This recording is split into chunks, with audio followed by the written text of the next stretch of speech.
నమస్కారం. కాపురాలు కలతలు ప్రత్యేక చర్చకు స్వాగతం. భార్యాభర్తల మధ్య అన్యోన్యత లోపించడానికి ఏ గ్రహాలు కారణమవుతూ ఉంటాయి? దీనికి ఏమైనా పరిహార మార్గాలు ఉన్నాయా? ఏ వ్రతాలు ఎటువంటి పూజలు చేస్తే మంచిది? ఇత్యాది అంశాలపై భక్తి టీవీ ప్రత్యేక చర్చను ఏర్పాటు చేసింది.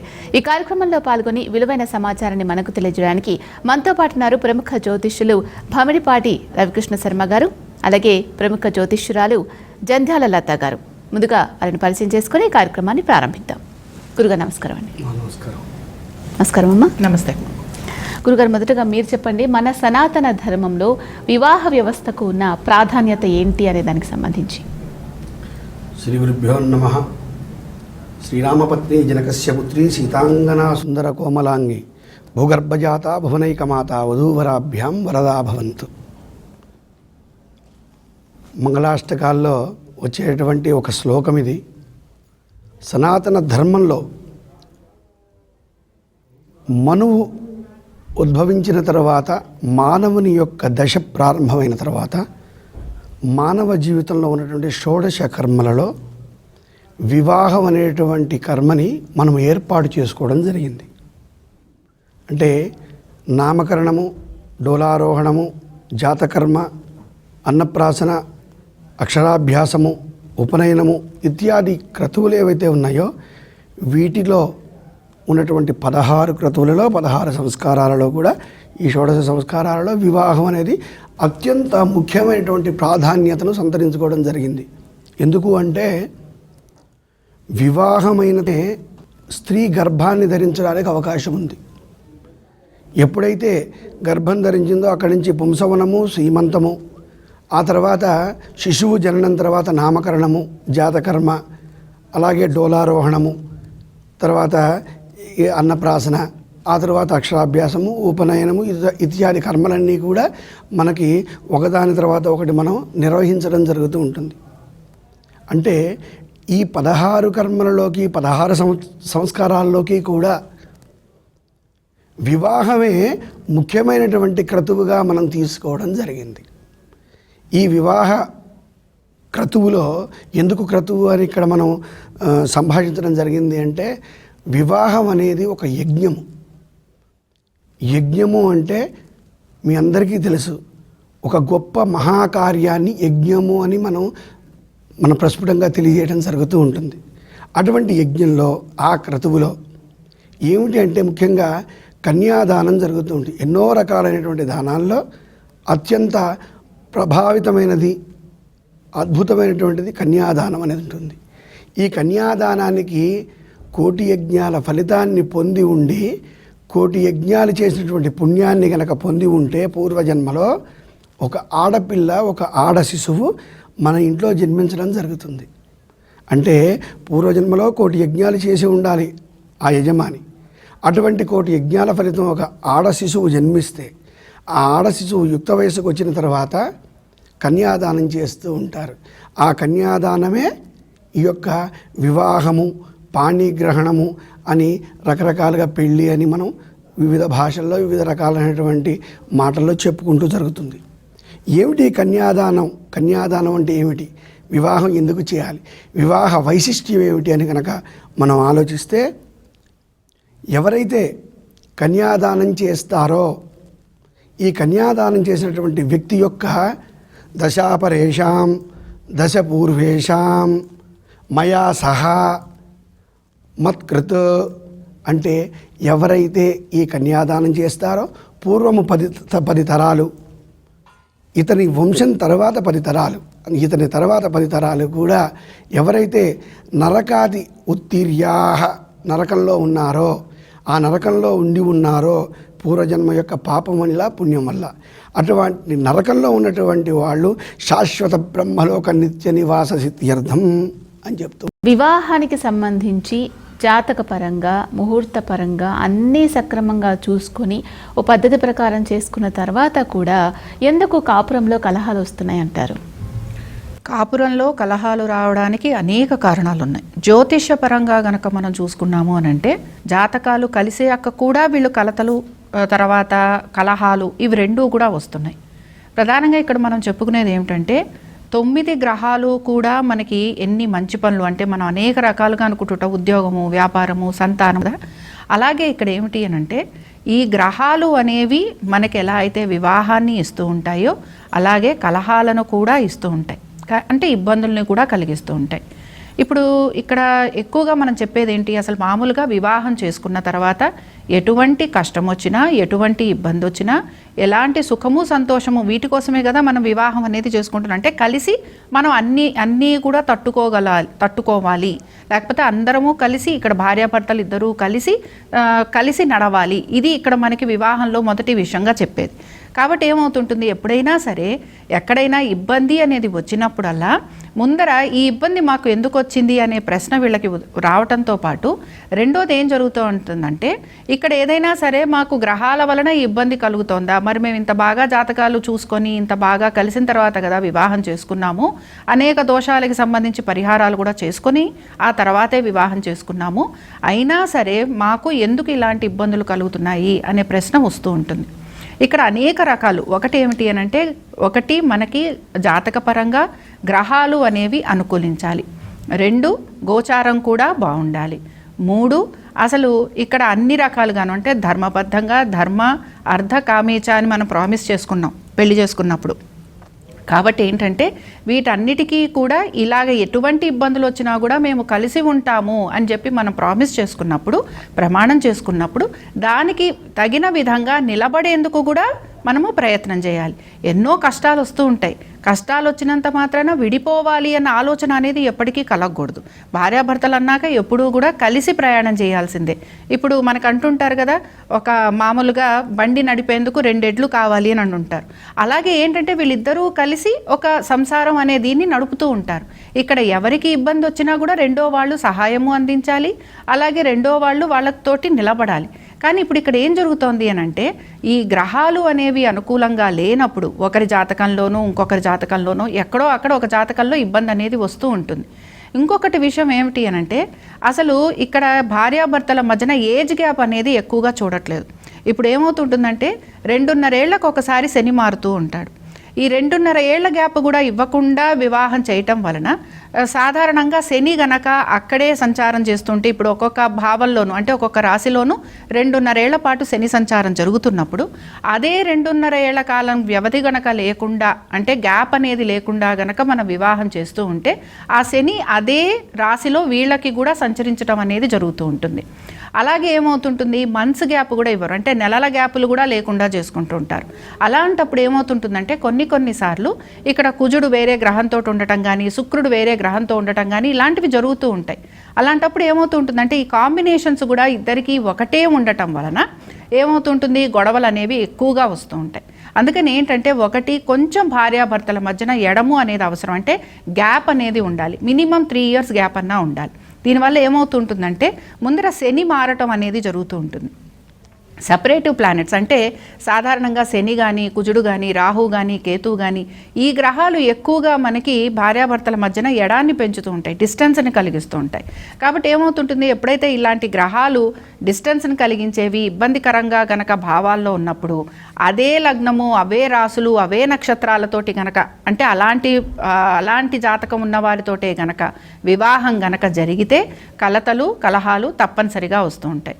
అందుకని ఏంటంటే కొంచెం డిస్టెన్స్ ఇవ్వటము అంటే గ్యాప్ పెంచటం, భార్యాభర్తల మధ్యన జాతకాల పొంతన చూస్తున్నప్పుడు లేదా వాళ్ళ వయస్సు ప్రకారంగా మరి సేమ్ ఏజ్ అనేది కాకుండా కొంచెం డిఫరెన్స్ అనేది ఒక 2.5 ఏళ్ళు 3 ఏళ్ల తేడాలో గనక చూసుకుంటూ ఉంటే ముందర ఏదైతే సపరేషన్ని కలిగించేవి ఉంటాయో ఏవైతే వివాహాన్ని ఆలస్యం కలిగించే గ్రహాలు ఉంటాయో అవి కొంచెం మనకి మారుతూ ఉంటాయి. అయితే ఇక్కడ ఏంటంటే లగ్నాలు చూస్తాము, రాసులు చూస్తాము, అనేక గ్రహాలని చూసుకొని ఆ తర్వాత మాత్రమే పొంతన చేయటం అనేది జరుగుతూ ఉంటుంది. అందుకని ఏంటంటే ముందర ఈ డిస్టెన్స్ అనేది ఈ గ్యాప్ అనేది కనుక కొంచెం మనం చూసుకోగలిగితే చాలా వరకు కలహాలు అనేవి రాకుండా ఉంటాయి. అంటే ఇప్పుడు ఇక్కడ అనేక గ్రహాలు అనేవి కూడా వస్తూ ఉంటాయి కనుక ప్రతి 45 రోజులకి కుజుడు మారుతూ ఉంటాడు, అలాగే 18 నెలలకి రాహుకేతువులు మారుతూ ఉంటారు. అందుకని ఏంటంటే కొంచెం గ్యాప్ అనేది ఇస్తూ గనక వచ్చామంటే డెఫినెట్గా ఈ కలహాలు అనేవి కొంతవరకు తగ్గేందుకు. ఏ గ్రహాల అనుగ్రహం లేకపోవడం వల్ల ఈ కాపురంలో కలహాలు ఎక్కువగా వస్తూ ఉంటాయంటారు? జాతక పరిశీలనలో ప్రత్యేకించి ఫలానా గ్రహం వల్ల అని చెప్పడం కంటే కూడా వారు పుట్టిన సమయానికి వారి యొక్క లగ్నం నుంచి సప్తమ భావాన్ని కళత్ర భావము అని మనం సాధారణంగా ఇద్దరి మధ్యలో మనస్పర్ధలు ఏర్పడడానికి ముఖ్యమైనటువంటి కారకులు మాత్రం అంగారకుడు శనైశ్వరుడు. ఈ రెండు గ్రహాలని మనం ప్రస్ఫుటంగా ఈ రెండు గ్రహాల వల్ల వచ్చి ఉండవచ్చు అని మనం చెప్పవచ్చు. కానీ లగ్నాతు అంటే వారు పుట్టినప్పుడు ద్వాదశ లగ్నాల్లో భార్యాభర్తలు ఇరువురికి, ఎందుకు అంటే ఇక్కడ ఇరువురు అని సంభాషించడం, ఏ ఒక్కరి జాతకంలో దోషం ఉంటేనో కొట్లాట రాదు. తప్పనిసరిగా ఇద్దరి జాతకంలో కూడా అదే భావం కలిగి ఉండాలి. కలిగి ఉంటే మాత్రమే ఆ యొక్క కొట్లాటలు కానివ్వండి, మనస్పర్ధలు కానివ్వండి, ఇబ్బందులు కానివ్వండి పెరగడానికి అవకాశం ఉంటుంది. లేకపోతే చిన్న చిన్న గొడవల్లాగా ప్రతి జీవితంలో ప్రతి ఇంట్లో కూడా ఉంటూనే ఉంటాయి. అవి వచ్చి వెళ్ళిపోతూ ఉంటాయి. ఎక్కడ నిలబడతాయి అంటే ఈ మనస్పర్ధలు అవి అపోహలు. దానికి కారణము అపోహ అంటే లేనిది ఉన్నట్లుగా ఊహించుకోవడం. అంటే భావ ప్రకటనలో తేడా ఉండొచ్చు, అర్థం చేసుకోవడంలో కూడా తేడా ఉండొచ్చు. ఈ రెండిటికి ప్రధాన కారణమైనటువంటి గ్రహం మాత్రం మనం శనైశ్చర్య గ్రహంగా మనం చెప్పుకోవచ్చు. శని గ్రహాన్ని ప్రస్ఫుటంగా మనం ఇక్కడ ఉదాహరించుకోవచ్చు. కానీ ఈ శనైశ్చర్య గ్రహం కూడా కర్కాటక సింహరాశులకి, అంటే కర్కాటక లగ్నం కానీ, సింహలగ్నం కానీ, కుంభలగ్నం కానీ అయి ఉంటే అంత ప్రభావాన్ని చూపించడు. ఈ యొక్క 3 లగ్నాలకి శుక్రుడు కానీ అంగారకుడు కానీ ప్రభావాన్ని చూపించడానికి అవకాశం ఉంది. ఏదేమైనప్పటికీ శనిగ్రహము, కుజగ్రహము, రాహుకేతువుల వల్ల కొంత భార్యాభర్తల మధ్యలో అన్యోన్యత కానివ్వండి, ఇబ్బందులు కానివ్వండి ఎక్కువగా జరగడం, అలాగే బుధ శుక్ర గ్రహాల వల్ల ఒక 60% జరగడానికి కూడా మనకు అవకాశం ఉంది. ఏది ఏమైనా జాతకంలో లగ్నస్థానానికి సప్తమ స్థానం భార్య లేదా భర్త స్థానం. ఈ భర్త స్థానంలో ఉన్నటువంటి గ్రహం ఏది, ఆ గ్రహంపై ఎటువంటి గ్రహాల యొక్క దృష్టి ఉన్నది, ఏదైనా సప్తమాధిపతి అంటే 7వ స్థానానికి అధిపతి పాపగ్రహాలతో కానీ అశుభగ్రహాలతో కానీ కలిసి ఉన్నాడా, ఆ కలిసి ఉన్నటువంటి క్షేత్రము మిత్రక్షేత్రమా శత్రుక్షేత్రమా అని పరిపరి విధాలుగా మనం 4-5 కోణాల్లో మనం పరిశీలించిన తర్వాత మాత్రమే చెప్పడానికి అవకాశం ఉంటుంది. తప్ప ప్రస్ఫుటంగా శనిగ్రహం వల్ల తప్పనిసరిగా విడిపోతారు అని కనుక మనం చెబితే ఇది రాంగ్ మెసేజ్ అవుతుంది.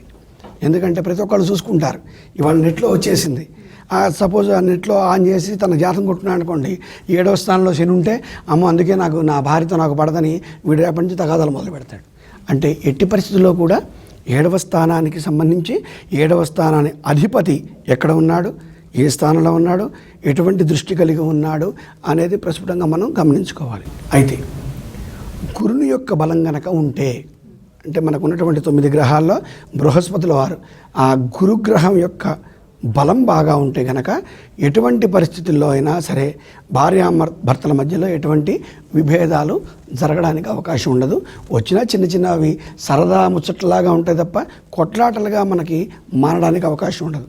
అలాగే సప్తమ భావం మీద అంటే 7వ స్థానం, లగ్నం నుంచి 7వ స్థానం, ఎనీ లగ్నం ఏ లగ్నానికైనా 7వ స్థానం మీద గురువుని యొక్క దృష్టి ఉంటే, గురుగ్రహం యొక్క దృష్టి ఉంటే, లేదా ఆ స్థానం గురునిది అయి ఉంటే కూడా మనకి కొన్ని కలతలు కష్టాలు రాకుండా ఉండడానికి అవకాశం ఉంటుంది.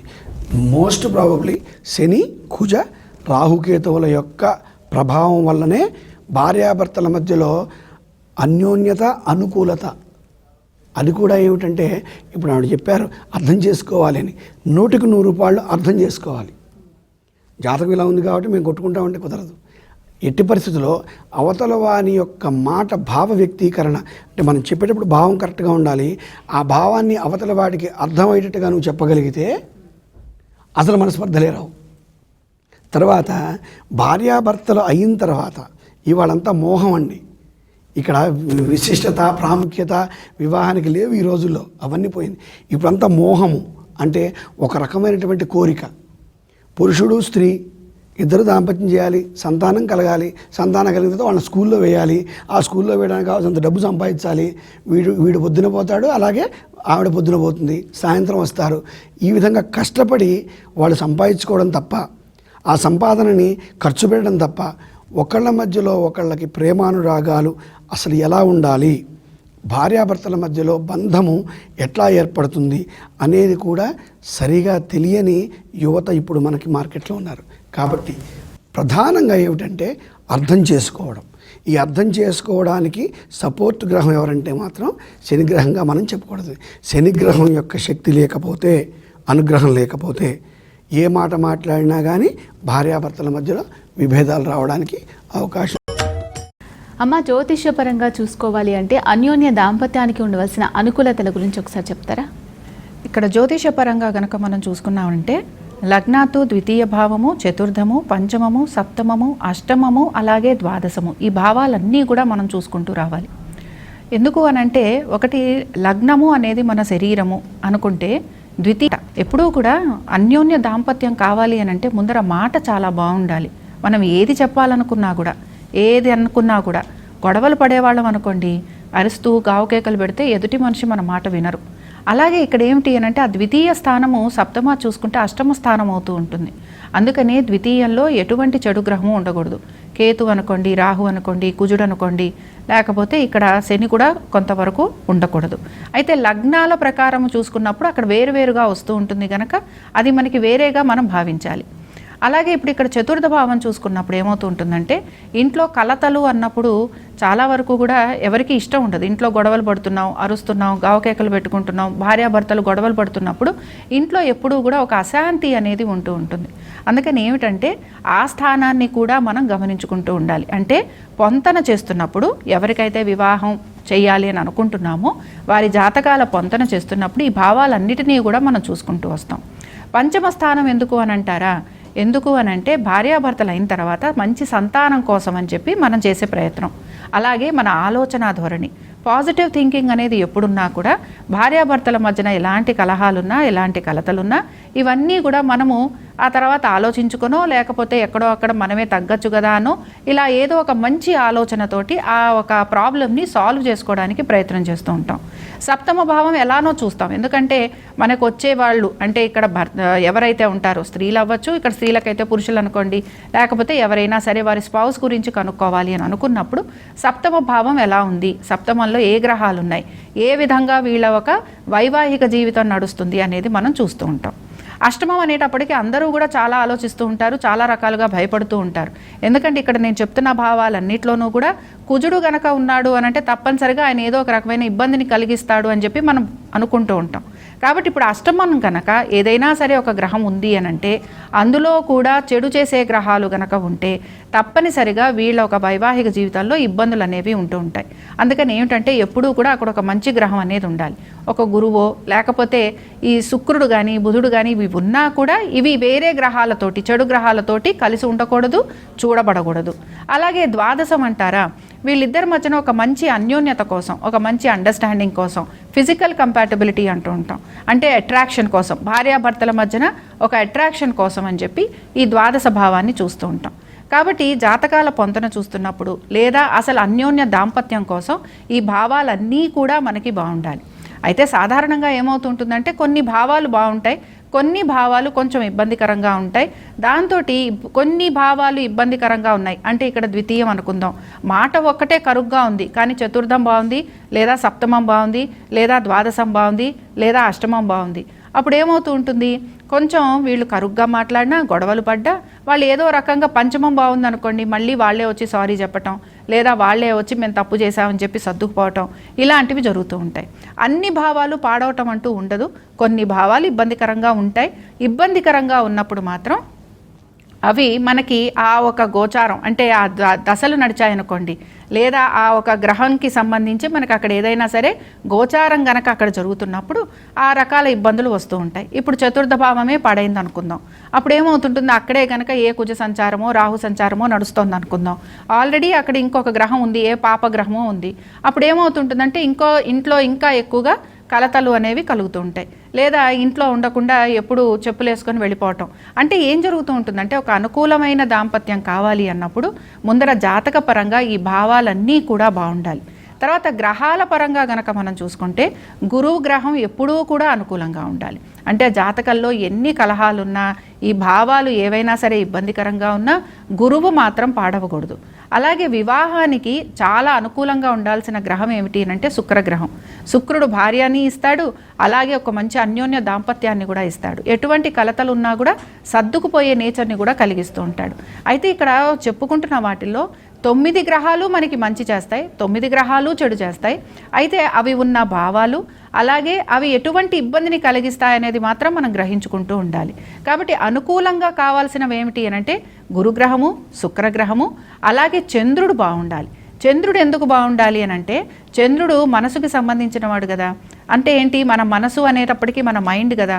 మన ఆలోచన విధానం ఏ విధంగా ఉంటుందో మన ఆచరణ ఆ విధంగా ఉంటుంది. కాబట్టి ఏంటి, మనం గనక పాజిటివ్గా ఆలోచించామనుకోండి, మంచిగా ఆలోచించామనుకోండి, ఏదైనా ఇబ్బంది వచ్చినా సర్దుకుపోవాలి అనే ప్రయత్నం చేస్తాం. లేదు అంటే చంద్రుడు కొంచెం జాతకపరంగా ఇబ్బందికరంగానే ఉన్నాడు అనుకుందాం, అప్పుడు తొందరపాటు నిర్ణయాలు తీసుకోవటం, ఇల్లంతా చిందరవందర చేయటం, గొడవలు పడటం, లేదా అదే మనసులో పెట్టుకొని భార్యని కానీ భర్తని కానీ కొంచెం ఇబ్బందికరంగా మాటలు అంటూ ఉండటం, ఇలాంటివి ఏం చేస్తూ ఉంటాయంటే అనుకూలంగా ఉండాల్సిన గ్రహాల బదులుగా ఇక్కడ ప్రతికూలం అనేది కలుగుతూ ఉంటుంది. అంటే అంతే కదా, ఇప్పుడు మనం మాట తీరుతోటి కదా, మన చేతలతోటి కదా మన రిలేషన్షిప్ అనేది బాగుంటుంది. కాబట్టి రిలేషన్షిప్ అనేది బాగుండాలి, భార్యాభర్తల మధ్యన అనుకూలత రావాలి అని అంటే ముందర చంద్రుడు బాగుండాలి, అలాగే ఆరోగ్యం సహకరించాలి, అంటే లగ్నం బాగుండాలి. లగ్నం ఎప్పుడైతే బాగుంటుందో భార్యాభర్తల మధ్యన ఒక మంచి అనుకూలత కూడా ఉంటుంది. భార్యకు కానీ భర్తకు కానీ ఎప్పుడూ అనుకూలత లేదు లేదా అనారోగ్యం కలుగుతోంది, అప్పుడు ఏమవుతుంటుందంటే వాళ్ళ మధ్యన రావాల్సిన అనుకూలత అనేది రాదు, అండర్స్టాండింగ్ అనేది రాదు. కాబట్టి ఇవన్నీ కూడా మనము జాతకంలో కలతలు రావడానికి ఈ భావాలు అలాగే ఈ గ్రహాలు ఇవన్నీ కూడా కలతలు వచ్చేందుకు అంటే కలతలు రావడానికి ఇవి ఇబ్బందికరంగా ఉంటాయి. అలాగే కలతలు లేకుండా ఉండడానికి కూడా ఈ గ్రహాలు కావాలి. ఇప్పుడు చంద్రుడు బాగున్నా, శుక్రుడు బాగున్నా, గురువు బాగున్నా, తప్పనిసరిగా కుజుడు బాగున్నా, శని బాగున్నా, ఇందులో ఏ గ్రహాలు బాగున్నా ఆ దశలు నడుస్తున్నా వాళ్ళకి మంచి అనుకూలత అనేది కలుగుతూ ఉంటుంది. భార్యాభర్తల మధ్య అపోహలు అనుమానాలు కలగడానికి కారణాలు ఏంటంటారు?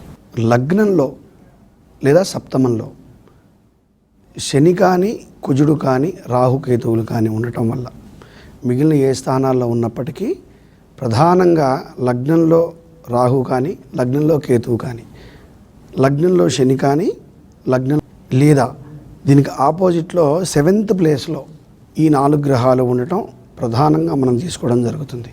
ప్రధానంగా ఈ 4 గ్రహాల్లో ఏ గ్రహం ఉన్నప్పటికీ కొంత ఇందాక కూడా చెప్పాను, అపోహ అంటే లేనిది ఉన్నట్లుగా భావించుకునే తత్వాన్ని ఆ యొక్క గ్రహస్థితి వల్ల పొందగలుగుతారు.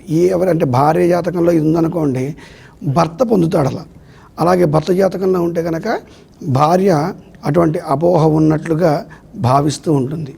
అలాగే ఇక్కడ ప్రధానంగా ఈ శని కుజగ్రహాల వల్ల తప్పనిసరిగా మోహము, ఇందా చెప్పాను మోహము అంటే వాళ్ళు చేసే పనిలో ఉన్నటువంటి ఆచరణలో ఉన్నటువంటి భేదాభిప్రాయాలు. అంటే ఒక మనిషి ఒక స్త్రీతో మాట్లాడేటప్పుడు ఒక అక్కగానో చెల్లిగానో భావించి మాట్లాడేదానికి, స్నేహితురాలుగా భావించి మాట్లాడేదానికి, ఇతర వేరే కారణంగా మాట్లాడేదానికి చాలా డిఫరెన్స్ ఉంటుంది. సో ఒక స్త్రీతో మాట్లాడేటప్పుడు నిజంగా అతను ఏ తప్పు చేయకపోయినా సరే భార్యకి అనుమానము అనే ఒక బీజం ఏర్పడుతూ ఉంటుంది. ఏమిటి అనుమానం, ఎలా ఏర్పడుతుంది అంటే అతని యొక్క ముఖ కవళికలు, ప్రవర్తన, అతని భాష, అతని యొక్క నేచరు, ఈ 4టిని ఆధారంగా తీసుకొని ఈవిడ అనుమానించడం జరుగుతుంది. ఇది జనరల్గా మనం మాట్లాడేది. కానీ అతను అలా మాట్లాడడానికి కారణం మాత్రం 100కి 100 రూపాయలు కుజుడు శుక్రుడు మాత్రమే కారణం. అలా మాట్లాడి ఆ భార్యాభర్తల మధ్యలో విభేదాలు కలిగి ఒకవేళ ఏదైనా మనస్పర్ధలు రావాలి అంటే, అపోహలు కలగాలి అంటే, అనుమానాలు తలెత్తాలి అంటే ప్రధానంగా కుజుడు శుక్రుడిని మనం తీసుకొని ఉంటాం. శుక్రుడే వివాహకారకుడు, శుక్రుడే కళత్రకారకుడు, శుక్రుడే ప్రధానం వివాహానికి 9 నుంచి 12 రాసుల వరకు కూడా. ఎందుకు అంటే మొట్టమొదట 3ని తీసేస్తాం, 1, 2, 3 తీసేస్తే 4th ప్లేస్ నుంచి లెక్క పెట్టుకుంటే 11th ప్లేస్ వరకు కూడా తప్పనిసరిగా మనకి శుక్రుడు ప్రధానంగా తన యొక్క ప్రభావాన్ని చూపిస్తూ ఉంటాడు జాతకంలో ఈ యొక్క భార్యాభర్తల మధ్య అన్యోన్యతకు సంబంధించి. అటువంటి శుక్రుడు తను ఉండకూడని ప్రదేశంలో ఉండకూడని గ్రహంతో పాపగ్రహంతో గనక సంచరిస్తూ ఉంటే, పాపగ్రహ వీక్షణ గనక, దృష్టి గనక ఆ శుక్రుని మీద గనక ఉంటే, ఆ శుక్రుడు సప్తమాధిపతి కానీ లగ్నాధిపతి కానీ అయి ఉంటే తప్పనిసరిగా వీరిద్దరి మధ్య అపోహలు, అనుమానాలు 100% తలెత్తుతాయి. వాటిని పోగొట్టుకోవడానికి కావలసినటువంటి శక్తి వీరికి ఏమిటంటే ప్రధానంగా మనకు కుజుడే. దీనికి సుబ్రహ్మణ్యేశ్వర స్వామి అధిపతి అండి. అంటే సుబ్రహ్మణ్యేశ్వర స్వామి ఆరాధన, భగవదారాధన, ఏ భగవంతుడైనా సరే భగవదారాధన చేస్తేనే కొన్ని ప్రత్యేకమైనటువంటి విషయాల్లో, కొన్ని తెలియని విషయాల్లో, అంటే నీడలాగా మన వెంట సంచరించే కొన్ని ఇబ్బందులు పోవాలి అంటే భగవదారాధనతో మాత్రమే సాధ్యం తప్ప మనం ప్రూవ్ చేసుకోవడానికో వచ్చి మాట్లాడించడానికో అవి కలగవు. ఎందుకంటే గ్రహస్థితి వల్ల కలిగింది. సాధారణంగా అన్ని గ్రహాలు, శుభగ్రహాలు అన్నీ కరెక్ట్గా ఉండి, పాపగ్రహాలు, నీచగ్రహాలు, మిత్రగ్రహాలు, శత్రుగ్రహాలు వావి ఉండవలసిన స్థానంలో ఉండి గనక అపోహలు ఏర్పడితే గనక ఇందాక ఆవిడ చెప్పినట్టుగా ఏ సారీతోనో, ఏ క్షమాపణతోనో 2-3 రోజుల తర్వాత వారి పనుల్లో పడి మర్చిపోవడానికి అవకాశం ఉండదు. కానీ ఈ యొక్క కుజ శుక్రుల యొక్క ఈ 4th ప్లేస్ నుంచి 11th ప్లేస్ వరకు ఎక్కడైనా ఉన్నప్పుడు వాటి యొక్క ప్రభావం, మిగిలిన గ్రహాల ప్రభావం వీటి మీద పడితే కనుక ఎటు పరిస్థితుల్లో అపోహలు, అనర్థాలు జరగడానికి అవకాశం ఎక్కువ. ఈ కలతలు, కలహాలు తొలగిపోవడానికి ఏమైనా పరిహార మార్గాలు ఉన్నాయంటారా? తప్పనిసరిగా ఉన్నాయి. ముందర మనం జాతప్పుడు గ్రహాలు కనుక అనుకూలంగా లేవు, కుజగ్రహం వలన ఇక్కడ ఇబ్బంది కలుగుతోంది, లేదా శని గ్రహం వలన ఇబ్బంది కలుగుతోంది, ఎక్కడైతే ఇక్కడ మనకి కలత్రకారకుడు శుక్రుడు ఇక్కడ పాడయ్యాడు అనుకుంటే శుక్రగ్రహానికి సంబంధించి, గురుగ్రహానికి సంబంధించి, ఎందుకంటే గురువు ఇక్కడ మనకి అన్ని రకాలుగాను ఆయన ద్వితీయం కానీ, పంచమం కానీ, సప్తమం అంటే ఆయన వీక్షణ చాలన్నమాట. ఎటువంటి ఇబ్బందిని ఉన్నా కూడా దాన్ని తొలగించడానికి. ఇప్పుడు చాలామంది చాలా జాతకాల్లో మనం గమనిస్తూ ఉంటే గొడవలు పడుతున్నా కూడా ఒకే చోట ఉంటుంటారు. వాళ్ళు ఏమి విడివిడిగా ఉండాలన్న ప్రయత్నం కూడా చేయరు. పొద్దున గొడవ పడతారు, సాయంత్రానికల్లా మళ్ళీ సతుకుపోతూ ఉంటారు. ఇలాంటి కారణాలు ఏమిటి అని కనుక మనం గమనిస్తే చాలా వరకు గురు శుక్రులు వాళ్ళకి కొంతవరకు అనుకూలంగా ఉంటారు. చిన్న చిన్న ఇబ్బందులు, చిన్న చిన్న గొడవలు అనేవి భార్యాభర్తల మధ్యన సర్వసాధారణం. ఇలాంటి గొడవలు లేవు, కలతలు లేవు అంటే అసలు మనకి అది నిజంగానే మన ఆలోచింపజేస్తూ ఉంటుంది. అందుకని ఏంటి అని అంటే ఎక్కడైనా సరే జాతకంలో కుజ ప్రభావం ఎక్కువ ఉన్నా, కుజశనులు కలిసి ఉన్న, కుజశనులు అలాగే కుజ రాహువులు కలిసి ఉన్న, ఇవన్నీ ఏంటి అని అంటే ఎక్కువగా ఆలస్యాన్ని కలిగిస్తూ ఉంటాయి. అలాగే భర్తతో కానీ భార్యతో కానీ ఎక్కువగా విభేదాలను కలిగిస్తూ ఉంటాయి. అలాగే శుక్రకేతువులు కలిసి ఉన్న భార్యతోటి ఎటువంటి ఆనందాన్ని ఇవ్వదన్నమాట. ఇదే కనుక అబ్బాయిల జాతకాల్లో ఉంటే ఇక్కడ చాలా వరకు ఇబ్బందికరంగా ఉంటూ ఉంటుంది. వాళ్ళకి భార్యాభర్తల మధ్యన ప్రత్యేకంగా ఉండాల్సింది ఏమిటి అని అంటే ఒక అట్రాక్షన్ ఉండాలి. ఇది చాలా అవసరం అన్నమాట. ఎందుకంటే వీళ్ళు కలిసి ప్రయాణం చేయాల్సిన వాళ్ళు, ఒక మాట మీద నిలబడాల్సిన వాళ్ళు. కాబట్టి ఏమవుతుంటుంది, ఒక మాట మీద నిలబడాలి అంటే ఇద్దరి మధ్యన ఒక అట్రాక్షన్ అనేది ఉండాలి. ఈ అట్రాక్షన్ అనేది దేనివల్ల కలుగుతుంది, జాతకాల్లో 12వ భావం నుంచి వస్తూ ఉంటుంది. అందుకని ఈ 12వ భావం బాగుందనుకోండి, అప్పుడు ఏమవుతుంటుంది, కొంతవరకు ఎలాంటి గొడవలు పడ్డా ఎక్కడో అక్కడ వీళ్ళు సర్దుకుపోతారు. సపోజ్ మనకి ఇట్లానే ప్రాబ్లం ఉంది, 12వ భావంలో ఒక నీచగ్రహం ఉంది, లేదా పాపగ్రహం ఉంది, ద్వితీయంలో ఉంది, సప్తమంలో ఉంది, ఇలాగ కొన్ని చోట్ల కనుక ఉంటే, ప్రధానంగా అష్టమంలో ఉంది, ఇలా కనుక ఉన్నప్పుడు తప్పనిసరిగా వీళ్ళకి ఇక్కడ మనం పరిహారాలు అనేవి చేయించుకుంటూ రావాల్సిందే. అందులో కూడా కుజుడు గనక నీచంలో ఉన్న, కుజశనులు కలుసున్నా, కుజరాహువులు కలుసున్నా, అలాగే శుక్రకేతువులు కలుసున్నా, జాతక పరంగా ఇక్కడ మిగతావి కూడా మనం గమనించుకోవాలి. మనం ఊరికే కాంబినేషన్స్ మాత్రమే చెప్పుకుంటున్నాం. కాబట్టి ఏంటంటే ఇంకా అనేక రకాల కాంబినేషన్స్ ఉంటాయి. శుక్రశనులు కలుసున్నా, అలాగే లగ్నాలు గమనించుకోవాలి. ఇలాగ అనేక రకాలుగా గమనించుకొని మాత్రమే మనము ఇవి మనకి ఇబ్బందిని కలిగిస్తాయి అని చెప్పుకోవాలి. కానీ ఈ గ్రహాలు సాధారణంగా కలిసి ఉన్నప్పుడు తప్పనిసరిగా జాతక పరంగా దోషాన్ని కలిగిస్తూ ఉంటాయి. కాబట్టి ఇవి దోషాన్ని కలిగిస్తూ ఉంటాయి కనుక వీటికి మనం ప్రత్యేకించి పరిహారాలు అనేవి చేసుకుంటూ రావాలి. ఇప్పుడు ఇక్కడ శుక్రకేతువులే కలుసున్నారు, శుక్రజపం చేయించటం, అలాగే ఇక్కడ శివపార్వతుల కళ్యాణం చేయించటం, వివాహం కాదు కళ్యాణం చేయించటం, అలాగే ఇక్కడ కుజరాహువులు కలుసున్నారు లేదా కుజశనులు కలుసున్నారు, సుబ్రహ్మణ్య స్వామి ఆరాధన చేయటం, సుబ్రహ్మణ్య స్వామి వల్లీ దేవసేనల కళ్యాణం జరిపించటం, అలాగే జపం చేయించటం, దానాలు చేయించటం, ఇలాగ కనుక మనం చేసుకుంటూ వచ్చి, అలాగే స్త్రీలు ముఖ్యంగా ఇలాంటి కాంబినేషన్స్ కనుక వాళ్ళ జాతకాల్లో ఉంటే ఇక్కడ 2-3 రకాలుగా వీళ్ళు ఇబ్బంది పడుతూ ఉంటారు. ఒకటి వివాహం ఆలస్యం, ఈ కాంబినేషన్స్ అన్నిట్లో కూడా వివాహం అనేది తప్పనిసరిగా ఆలస్యం అవుతుంది. అలాగే ఇంకొకటి ఏమిటి అని అంటే భార్యాభర్తల మధ్యన అన్యోన్యత అనేది కొంత లోపిస్తూ ఉంటుంది. ఇక్కడ ఎవరికో ఒకళ్ళకి కొంచెం కోపము ఉండొచ్చు, లేదా కొంత ఫాస్ట్గా డెసిషన్స్ తీసుకోవచ్చు, లేదా గొడవలు పడుతూ ఉండొచ్చు. ఇందులో ఎవరికన్నా ఉండొచ్చు ఈ కాంబినేషన్స్ ఉన్న వాళ్ళల్లో. కాబట్టి ఏంటంటే కొంచెం నిదానంగా ఉండటం అనేది చాలా అవసరం. రెండోది ఏమిటి అని అంటే ఏదో ఒకసారి జపం చేయించాం, ఒకసారి దానం చేసేసాం, ఒకసారి మేము హోమం చేసేసాం, అలా కాదు. మనకున్న ఇది ఎంతవరకు ఉంది అనేది మనం కూడా చెప్పలేం. ఆ దశలు నడుస్తున్నంత కాలము ఉండొచ్చు, అలాగే జీవితకాలం కొంత అప్పుడప్పుడు నడుస్తూ ఉంటాయి. ఎందుకంటే ఇక్కడ గ్రహాలు మారుతూ ఉంటాయి, గోచారం మారుతూ ఉంటుంది, ఇలాగ అనేకం జరుగుతూ ఉంటాయి. కనుక పరిహారాలు చేసుకోవటం ఒక్కటే కాదు, మనం కూడా చేసుకుంటూ ఉండాలి. ఇప్పుడు మనకి ఇక్కడ శ్రావణ మాసం వస్తుంది, మంగళగౌరి చేయిస్తారు. మంగళగౌరి ఎందుకు చేయిస్తారు? భార్యాభర్తల మధ్యన అన్యోన్యత ఉండాలని, అత్తమామలతోటి కలిసి ఉండాలని, ఆడబిడ్డలని మరుదుల్ని బాగా చూసుకోవాలని, అలాగే అక్కడ ఎటువంటి దోషాలు ఉన్నా, భర్తకి జాతకపరంగా ఎటువంటి దోషాలు ఉన్నా ఆ దోషాలు ఆ స్త్రీల చేత ఈ నోవు నోయిస్తూ ఉంటారు. కాబట్టి ఏంటంటే ఇలాంటివి కనుక మనం చేసుకుంటూ వస్తే జాతకపరంగా ఉన్న దోషాలు ఏవైతే ఉంటాయో వాటిని కొంతవరకు మనం అంటే పరిహారంగా చేసుకుంటూ వస్తే ఆ దోషాలను కూడా మనం భార్యాభర్తల మధ్య కలతలు లేకుండా ఉండడానికి చేయాల్సిన పరిహారాల గురించి ఒకసారి తెలియజేస్తారా? వివాహం అయిన తర్వాత వచ్చే కలతలకి, అపోహలకి, అభిప్రాయ భేదాలకి పరిహార మార్గాలు ఆచరించడంతో పాటు ఇక్కడ ఏం జరుగుతుందంటే మనకి వివాహ ముహూర్త నిర్ణయం కూడా కొంత ప్రభావితంగా చేస్తూ ఉంటుంది. మనకి ఎవరైతే పంతులు గారు ఉన్నారో, అయ్యగారు ఉన్నారో, బ్రహ్మగారు ఉన్నారో, గురువు గారు ఉన్నారో, వీరేమిటంటే కొంతమంది ఏమో ఉద్దండ పండితులు, ప్రధాన సిద్ధాంతులు మంచి ముహూర్తాలు పెట్టడం అలా జరుగుతుంది. అంటే దానివల్ల జాతకంలో ఎటువంటి దోషాలు ఉన్నా కానీ వాళ్ళు ఇబ్బందులు పడుతున్నా మళ్ళీ వాటిని సవరించుకోవడం, చక్కగా సజావుగా వారి సంసారాలు. కానీ ముహూర్త నిర్ణయంలో ఏం చేస్తున్నారంటే వీరికున్న బిజీ షెడ్యూల్లో ఇది ప్రస్ఫుటంగా సిద్ధాంతులు, బ్రహ్మగారు చేసే పని సరి అయిన ముహూర్త నిర్ణయం చేయకపోవడం. అంటే జాతకాలు బాగుండి కూడా సరి అయిన ముహూర్త నిర్ణయం చేయకపోవటం వల్ల, ఆ లగ్నము సరి అయినది కాకపోవటం వల్ల కూడా భార్యాభర్తల మధ్యలో రకరకాల విభేదాలు జరగడం జరుగుతుంది. అలాగే ఇద్దరి జాతక పరిశీలనలో తప్పనిసరిగా ఈ యొక్క నక్షత్రాల యొక్క ఈ యొక్క వరుణి నక్షత్రము, వధువు నక్షత్రము, అలాగే ఇద్దరి యొక్క రాశులు షష్టాష్టకాలు కాకుండా ఉండటము, గ్రహమైత్రి ఎలా ఉందో చూడటం. అంటే వివాహానికి ముందే ఇరువురి జాతకాలు పరిశీలించి ఏదో నక్షత్రము చూసేసి, రాశి చూసేసి బ్రహ్మాండంగా ఉందండి చేసేయండి అనేసరికి ఏమవుతుందంటే మాకు పెద్ద పని, మాకు చాలా అదృష్టం, ఎందుకంటే వాళ్ళంతా తర్వాత మా దగ్గరికి వస్తున్నారు. ఇది తప్పు.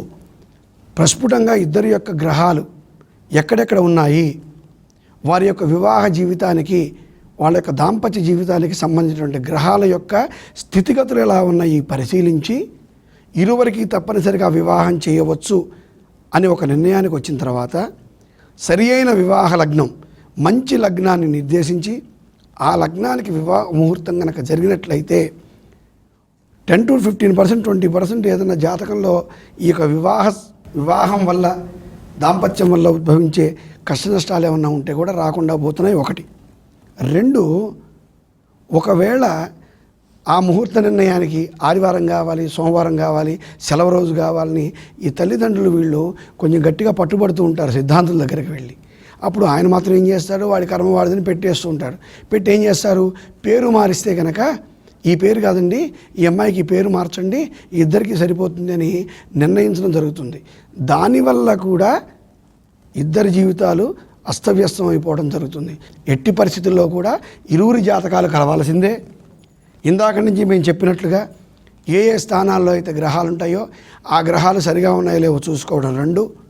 తరువాత ఇరువురికి పొంతన చక్కగా అయ్యాక మంచి లగ్నంలో వివాహం చేయటం. ఈ 3 గనక చేసినట్లయితే కనుక ప్రధానంగా మొట్టమొదటి పరిష్కారం అదండి. 2వ పరిష్కారం వచ్చి అంగారకుడు, అంటే మొట్టమొదటి కుజుడిని తీసుకుందాం. కుజుడు యొక్క స్థితి బాలేకపోతే, కుజుడు ఒక్కడే ఉంటేనేమో కుజునికి సంబంధించినటువంటి ఆరాధన, లేదా కుజుని యొక్క అధిదేవత సుబ్రహ్మణ్యేశ్వర స్వామి, ఆయనకు సంబంధించినటువంటి ఆరాధన, లేదా కుజునితో శని కానీ, శుక్రుడు కానీ, ఇతర గ్రహాలు ఏవైనా కనుక ఉన్నట్లయితే ఆ 2 గ్రహాలకు సంబంధించినటువంటి ఆరాధన, అలాగే ఈ రెండు గ్రహాలకు సంబంధించినటువంటి పుణ్యక్షేత్ర దర్శనాలు ఉంటాయి. అంటే మనకి స్వయంభూలు అని చెప్పి మన అదృష్టం ఈ వేదభూమిలో జన్మించడం. ఈ భారతదేశంలో స్వయంభూ తనకు తానుగా వాళ్ళు ఉద్భవించినటువంటి దేవాలయాలు కొన్ని ఉన్నాయి. వాటి సందర్శన, అక్కడ కొన్ని పరిష్కారాలు చేయటం వల్ల కొంత ఇబ్బందులు పోతాయి కుజునికి. అలాగే శనిగ్రహానికి సంబంధించి మనకి అధిపతి రుద్రుడండి. రుద్రాభిషేకం మోస్ట్ ఇంపార్టెంట్. ఏకాదశి రుద్రాభిషేకం చేస్తే కనుక సాధారణంగా చిన్న చిన్న ఇబ్బందులు ఏమన్నా ఉంటే తొలగిపోతాయి. లేదా మనకి 365 పాశుపతాలు ఉన్నాయి. ఆ పాశుపతాల్లో అన్యోన్య దాంపత్య పాశుపతము, ఈ అన్యోన్య దాంపత్య పాశుపతాన్ని కనుక 36 రకాల ద్రవ్యాలతో ఏకాదశి రుద్రాభిషేకము మహాన్యాసపూర్వకంగా గనక జరిపించినట్లయితే తప్పనిసరిగా భార్యాభర్తల మధ్యలో ఉన్నటువంటి అభిప్రాయ భేదాలు తొలగిపోయి ఏకాభిప్రాయానికి రావడానికి జరుగుతుంది. ఇక రాహుకేతువులు గనక, ఒకవేళ రాహుకేతువుల వల్ల గనక ఏదైనా సంక్రమించి ఉంటే అభిప్రాయ భేదాలు కానీ ఇబ్బందులు కానీ 100కి 100 పాళ్ళు నవగ్రహ శాంతి హోమం జరిపించి తీరవలసిందే. అలాగే రాహుకేతువుల గ్రహానికి సంబంధించి వారి యొక్క జపము, అలాగే దానము, తర్పణాలు, హోమము, ఈ 4 విధాలుగా గనక చేసినట్లయితే కనుక రాహుకేతువుల ఉపశాంతి జరుగుతుంది. అలాగే రాహుకేతువులకు సంబంధించి జంట నాగులు మనకు జరుగుతుంది. చాలా దేవాలయాల్లో జంట నాగులు చిన్న చిన్న విగ్రహాలు చెట్ల కింద, రావి చెట్టు కింద, వేప చెట్టు కింద పెట్టి ఉంటాయి మనకి. ఆ జంట నాగులకు గనక 7 ఆదివారాలు ఉదయాన్నే 6 గంటలకు వెళ్ళి గనక ఆవు పాలు అభిషేకించి 9 ప్రదక్షిణాలు కనుక చేస్తే కనుక అప్పటికప్పుడు సంభవించినటువంటి ఉపద్రవం పక్కకి తొలగిపోవడానికి అవకాశం ఉంది. జీవితాంతం ఉండదు ఈ పుణ్యం. మళ్ళీ నువ్వు కనుక క్రియేట్ చేసుకుంటే మళ్ళీ నువ్వు యథా రాజ తథా ప్రజ, మళ్ళీ నువ్వు జంటనాగులు తిరగాల్సిందే. ఇట్లా మనకున్నటువంటి గ్రహాలకి అధిదేవతలు, అలాగే ఆ అధిదేవతలకు సంబంధించినటువంటి వేదంలో మనకి ఇచ్చినటువంటి మంత్రాలు లేదా ఆ కొన్ని శ్లోకాలు, స్తోత్రాలు కనుక చేసుకునే కనుక చాలా బాగుంటుంది. అయితే ముఖ్యంగా స్త్రీలు ఎవరైతే పురుషులతో విభేదాలు వస్తాయో ఆ స్త్రీలకు నేను చెప్పేది ఏంటంటే మీనాక్షి పంచరత్న స్తోత్రము. ఈ యొక్క మీనాక్షి పంచరత్న స్తోత్రాన్ని గనక ఏ స్త్రీలైతే నిత్యము పఠిస్తారో సాధ్యమైనంత వరకు భర్తతో విభేదాలు రాకుండా అన్యోన్య దాంపత్యం కొనసాగడానికి ఎక్కువ అవకాశం ఉంటుంది.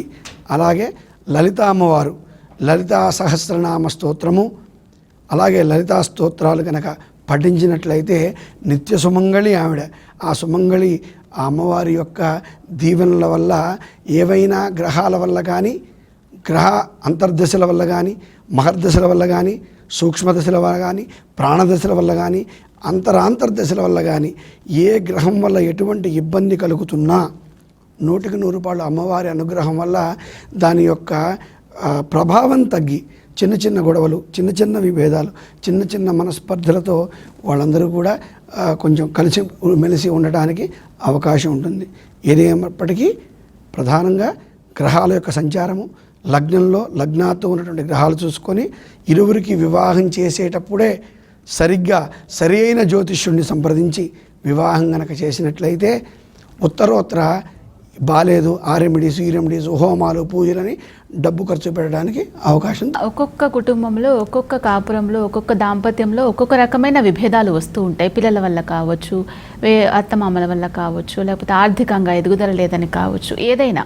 మరి ఇట్లా కలతలతో బాధపడుతున్న వారు దాంపత్య గౌరీ వ్రతం కానీ, వ్రతాలు కానీ, నోములు కానీ, పూజలు కానీ చేసుకోవడం వల్ల ఎంతవరకు ఫలితాలు వస్తాయంటారు? తప్పనిసరిగా ఫలితాలు అనేవి వస్తాయనే కదా మనకి పరిహారాలన్నీ చెప్పింది. కాబట్టి ఏంటంటే ఎటువంటి ఇబ్బంది ఉన్నా, ఇప్పుడు ఆర్థిక పరంగా అనుకోండి, ఆరోగ్యపరంగా అనుకోండి, సంతాన కోసం అనుకోండి, సంతాన పరంగా అనుకోండి, ఇంకా ఇప్పుడు ఒక వివాహం అనేది చేసుకున్నప్పుడు ఆ ఒక్క వ్యక్తితోటే జరగదు, ఆ కుటుంబ సభ్యులు అందరితోటి వివాహం చేసుకున్నట్టుగా మనం వివాహం అయిన తర్వాత అత్తమామలు ఉండకూడదు, ఆడపడుచులు ఉండకూడదు, లేదా ఇక్కడేవో ఉండకూడదు, అక్కడేవో ఉండకూడదు, ఇలా పెట్టుకున్నామంటే ఎప్పటికీ అన్యోన్య దాంపత్యం అనేది మాత్రం రాదు. ఎక్కడ అన్నీ ఇప్పుడు ఏమైపోయిందంటే కండిషనల్ అయిపోయింది. ప్రతిదీ కూడా కండిషన్స్ తోటి మ్యారేజ్ అవుతుంది. కండిషన్స్ అనేతోటి మ్యారేజ్ అవ్వటం వల్ల ఏమవుతుంటుందంటే మనకి ఏదైనా ఆపద కానీ ఇబ్బంది కానీ వచ్చిందనుకోండి, అప్పుడు మనకి సహాయం చేసేవాళ్ళు కూడా మన ముందుకి రారు. అప్పుడు మనం ఎన్ని నోములు నోచినా, ఎన్ని వ్రతాలు చేసినా, ఎన్ని దాన ధర్మాలు చేసినా, ఎన్ని పూజాది కార్యక్రమాలు చేసినా, ఎన్ని ఆలయ దర్శనాలు చేసుకున్నా ఎటువంటి లాభము ఉండదు. అందుకే ఇందాకే నేను చెప్పాను, మన మనసు అనేది స్ట్రాంగ్గా ఉండాలి, అలాగే పాజిటివ్గా ఉండాలి. పాజిటివ్ థింకింగ్ అనేది చాలా అవసరం. వివాహం చేసుకున్నాము అంటే నా ఇష్టం వచ్చినట్టు నేను ఉంటాను అంటే అక్కడ వర్కౌట్ అవ్వదు. వివాహం అంటేనే ఇద్దరు ఫ్యామిలీస్ అంటే రెండు వైపులా వాళ్ళు కలిసి ఉండటం అన్నమాట. ఈ కలిసి ఉండటం అంటే ఎంత కాంప్రమైజ్ అయితే ఉంటాం. ఇప్పుడు వివాహం అయిన తర్వాత మనము ఈ వ్రతాలన్నీ కూడా చేస్తూ ఉంటాం. ఇవన్నీ కూడా కొన్ని పుట్టింట్లో చేస్తాం, కొన్ని అత్తగారింట్లో చేస్తాం. చాలా వరకు అత్తగారింట్లోనే చేస్తాం. ఇప్పుడు మన నార్త్ వైపు వెళ్ళామంటే ఒకసారి పిల్లని గనక వాళ్ళు అప్పగించుకొని ఇంటికి తీసుకొచ్చిన తర్వాత మళ్ళీ పుట్టింటికి వెళ్ళటం అనేది ఉండదు. ఇంకా అత్తగారిల్లే ఆవిడకి పుట్టిల్లులాగా భావిస్తారు. అత్తగారే ఇంకా వాళ్ళకి అమ్మ. అక్కడ ఎలా అన్నా ఉండనివ్వండి. ఇప్పుడు ఇక్కడ ఏమైపోతుందంటే మనకున్న ఇప్పుడు ఈ మార్పులు అనేవి చాలా జరిగాయి కదా. అంటే ఆడవాళ్ళు బిజీ అయిపోతున్నారు, వాళ్ళకి తీరికుండట్లేదు, ఉద్యోగము, వ్యాపారము, అలాగే ఇంట్లో అంతా చూసుకోవటము, పిల్లల చదువులు, ఇవన్నీ కూడా ఆడవాళ్ళకి కొంచెం భారంగానే ఉన్నాయి. కానీ ఏమవుతుందంటే మనము గనక మనకున్న ఇబ్బందులు ఇవన్నీ కూడా చూసుకుంటూ ఎక్కడో అక్కడ ఒక హెల్ప్ కావాలి అన్నప్పుడు మనకి వచ్చే హెల్ప్ ఎవరి నుంచి అంటే వీళ్ళ నుంచే వస్తుంది. వీళ్ళ నుంచి ఎందుకు వస్తుంది అన్న ప్రశ్న కూడా మీకు రావచ్చు. ఎందుకు వస్తుంది అని అంటే మా అబ్బాయిని పెళ్లి చేసుకొని మమ్మల్ని నమ్మి మా ఇంటికి వచ్చింది. అత్తగారు కోడలు అన్నాక సహజంగా కొన్ని గొడవలు వస్తూ ఉంటాయి, అవి సర్దుకుంటూ ఉంటారు, పోతూ ఉంటాయి. ఒక తరం వాళ్ళు ఇంకొక తరానికి నేర్పిస్తూ ఉంటారు. మన ఇంటి ఆచారాలు కానీ, వ్యవహారం కానీ, పద్ధతులు కానీ, ఏవైనా సరే మన పూజలు ఇలా ఉన్నాయని కానీ, లేకపోతే మన కులదేవత అని కానీ, ఇలా వేలు పని కానీ, లేకపోతే ఇట్లా మన ఇంట్లో ఉన్న వ్యవహారం ఇది, మన ఆచారం ఇది, మన ఇంట్లో వాళ్ళు ఇష్టపడే ఆహారం ఇది. భర్తకి దగ్గరగా అయ్యేందుకు అత్తగారు ఒక పెద్ద సోపానం అన్నమాట, ఒక నిచ్చెన ఆవిడ. అందుకని ఏంటంటే వ్రతాలు, నోములు ఇవన్నీ నోచటం వలన మనకి ఫస్ట్ ఆఫ్ ఆల్ వాళ్ళతోటి బాంధవ్యం పెరుగుతుంది. నోములు చేసేది డెఫినెట్గా జాతకపరంగా ఏమైనా ఇబ్బందులు ఉంటే ఆ ఇబ్బందులు తొలగిపోవడానికి. కానీ ఈ నోములు మనం నోచే ప్లేస్ ఎక్కడైతే ఉందో అత్తగారింట్లో చాలా వరకు నోములు అనేవి నోస్తూ ఉంటాం కనుక, లేదా మొదటి వారం అనేది ఇప్పుడు కొత్తగా పెళ్ళైన వాళ్ళు ఉంటారు, మొదటి వారం మంగళగౌరి అమ్మగారింట్లో అంటారు, ఒక ఏడాది అమ్మగారింట్లో చేసుకుంటారు. తర్వాత అంతా కూడా వాళ్ళ ఇళ్లలో చేసుకోవటం కానీ అత్తగారి ఇళ్లలో చేసుకోవటం కానీ చేస్తూ ఉంటారు. ఇవన్నీ ఏంటంటే వాళ్ళ మధ్యన అనుబంధాలను పెంచుతాయి. అనుబంధం పెంచడం కోసం పూజలు, వ్రతాలు. ఇప్పుడు ఎక్కడన్నా మీకు ఇబ్బంది వచ్చింది, అత్తగారే ముందర వస్తుంది. ఇబ్బంది ఏంటమ్మా, మా అబ్బాయితో ఇబ్బంది ఉందా, మా అబ్బాయితో ఇలా ఉండు, వాడికి ఇలాంటివి ఇష్టం, ఇలాంటివి చెప్తూ ఉంటారు. మనం అందరినీ దూరం చేసేసుకుంటున్నాం. అందరినీ దూరం చేసుకున్నప్పుడు మనకి సహాయం చేసేది ఎవరు? ఏ భగవంతుడు కూడా మనకి అప్పటికొచ్చి సహాయం చేయడు, కానీ దారి చూపిస్తాడు. మనం చేసే వ్రతాలు, పూజలు, నోములు, దానాలు వీటన్నిటికీ ఏమిటి ఫలితం అంటారా? తప్పనిసరిగా ఏదో ఒక రూపంలో భగవంతుడు మనకు ఒక దారి చూపించటం. ఆ దారిలో నడిచామా తప్పనిసరిగా చక్కటి అన్యోన్యత అనేది ఉంటుంది. అలాగే ఈ పూజలు, వ్రతాలు, నోములు చేయటం వలన మంచి ఫలితాలే ఉంటాయి తప్ప చెడు ఫలితాలు అయితే ఉండవు. కాబట్టి మనకు ఒక మంచి దారి లభించడం కోసం, మనకు ఒక మంచి థింకింగ్ అలవడం కోసం, అంటే మంచి అలవాట్లు ఇంకా మంచిగా మనం భర్తతోటి కలిసి ఉండేందుకు ఇవన్నీ కూడా సోపానం, అంటే మెట్లు లాగా అన్నమాట. అందుకని మనం వ్రతాలు చేస్తున్నాము, నోములు చేస్తున్నాం. ఇప్పుడు వరలక్ష్మి వ్రతమే చేస్తాం ఇప్పుడు ఇంకా శ్రావణ మాసంలో. అలాగే వటసావిత్రి వ్రతం చేస్తారు. వటసావిత్రిలో మనకి చెప్పే కథ ఏమిటి అంటే, ఇక్కడ ఆవిడ భర్త కోసం అని చెప్పి ఆవిడ యముణ్ణి ఎదిరించింది. కాబట్టి ఏంటి అంటే ఇలాంటివన్నీ కూడా మనకి మార్గదర్శకం, మనకి చెప్తూ ఉంటాయన్నమాట. మీరు బాగుంటే ఇక్కడ కుటుంబం బాగుంటుంది, మీ భర్త బాగుంటారు, భర్త ఆరోగ్యం కోసం మీరు ఇవన్నీ చేస్తున్నారు. కాబట్టి మీరు ఎప్పుడైతే వారి ఆరోగ్యం కోసం, వారి ఉన్నత కోసం, అలాగే వారి యొక్క మంచి కోసం మీరు చేస్తూ ఉంటారో ఆటోమేటిక్గా భర్త కూడా మిమ్మల్ని ప్రేమించడం అనేది మొదలు పెడతారు. అయితే ఇక్కడ చాలా చెప్పుకోవాల్సింది ఏమిటి అని అంటే, వ్రతాలు, నోములు, పూజలు అనగానే ఆడవాళ్ళేమో పొద్దున్నే మొదలు పెడతారు, మగవారేమో ఇంట్లో నిద్రపోతూ కాలక్షేపం చేస్తూ ఉంటారు. అలా కాకుండా ఇద్దరు కలిసి చేసేందుకు ప్రయత్నం చేయండి. సహాయం అనేది ఇద్దరి వైపు నుంచి రావాలి, భర్త వైపు నుంచి రావాలి, భార్య వైపు నుంచి రావాలి. అప్పుడు ఎటువంటి నోము నోచినా, ఎటువంటి వ్రతం చేసినా దాని ఫలితం అనేది ఇంకా చాలా చక్కగా తొందరగా. గురుగారికి చివరిగా భార్యాభర్తలు ఇరువురు కూడా అన్యోన్యంగా ఉండాలి అని అంటే ఏం చేయాలి అనే దానికి సంబంధించి భక్తి టీవీ ప్రేక్షకులకు మీరిచ్చే సలహాలు, సూచనలు ఏంటి? రుణానుబంధ రూపేణ పశు పత్ని సుత ఆలయ, అంటే మనకి రుణం ఉన్న దాన్ని బట్టే మన ఇంట్లో పశువులు ఉంటాయి. అలాగే పత్ని, ఒకడికి భార్య వచ్చింది అంటే పూర్వజన్మలో రుణం ఉంటేనే నీకు భార్యగా వస్తుంది. అందంగా ఉంటేనో, ఐశ్వర్యరాయిలాగా ఉంటేనో, లేకుంటే బాగా డబ్బు సంపాదిస్తేనో, ఆస్తి. సుతః, నీకు రుణం ఉంటేనే సంతానం కలుగుతుంది, లేకుంటే నిస్సంతులై సంతానమే కలగదు. అలాగే ఆలయ అంటే భూమి, గృహము, ఈ 4 కూడా రుణం ఉంటేనే సంక్రమిస్తాయి. ఇది వివాహం కాని వాళ్ళు బాగా గ్రహించాల్సినటువంటి విషయం. అంటే నీకు పూర్వజన్మలో నువ్వు చేసుకున్నటువంటి పాపపుణ్యాల ఆధారంగా నీకు భార్యో భర్తో నీ దగ్గరికి రావడం జరిగింది, భార్యగా భర్తగా. అటువంటప్పుడు ఈ నిర్దేశం ఎవరిది అంటే సాక్షాత్తు పరమాత్మది. మీ ఇద్దరికి వివాహం జరిగిందంటే పరమాత్మ సంకల్పం, మీ ఇద్దరు భార్యాభర్తలు అయ్యి ఒకటవ్వాలి, దాంపత్య జీవితాన్ని కొనసాగించాలి అని పరమాత్మ నిర్ణయం. కాబట్టి ఒళ్ళు దగ్గర పెట్టుకొని పరమాత్మ నిర్ణయించాడు అంటే తప్పనిసరిగా అది మన మంచికే అయి ఉంటుంది. ఎటువంటి చెడుని అది కల్పించదు, సంక్రమించదు.